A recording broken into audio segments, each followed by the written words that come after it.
একটু বিপদ আপদ আসলে কয় আমি শেষ, একটু বিপদ আপদে পড়লে কয় আল্লাহ আমার এই দেখলো আর কাউরে দেখলো না, একটু রোগ শোক হইলে কয় আল্লাহ আমার এই দেখলো আর কাউরে রোগ দেয় না, ঠিক কিনা বলো? কিন্তু যারা মুমিন তারা কখনো আল্লাহ তাআলাকে দোষারোপ করে না। কেন করে না? আল্লাহ তাআলা মুমিনদেরকে মাঝে মাঝে বালা মুসিবত দিয়ে তাদেরকে পরীক্ষা করে। কি পরীক্ষা?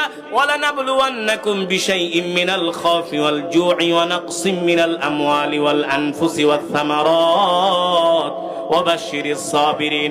আল্লাহ তাআলা মাঝে মাঝে মুমিনদেরকে ক্ষুধা দিয়া, দারিদ্রতা দিয়ে আল্লাহ তাআলা পরীক্ষা করে, তাদের ক্ষেতের ফসল নষ্ট করে দেয়, তাদের সন্তানগুলো আল্লাহ তাআলা নিয়া মুমিনদেরকে পরীক্ষা করে।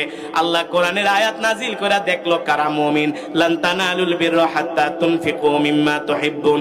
কারা মুমিন? যারা তাদের নিজেদের পছন্দের জিনিসটা আল্লাহ রাস্তায় দান করে। ওই যে রাসূলের সাহাবী আবু তালহা মুমিন, সে তার পছন্দের জিনিসটা আল্লাহ রাস্তায় দান করে দিয়েছেন, ঠিক? আসলেই আল্লাহ তাআলা আমাদের সকলকে পরীক্ষা করেন, দুনিয়াবী জীবনে পরীক্ষা করেন, এবং হুজুরের কথাগুলো বাস্তব। আমরা হায় হুতাশ হয়ে যাই, আমরা কি থেকে কি বলি নিজেও জানি না।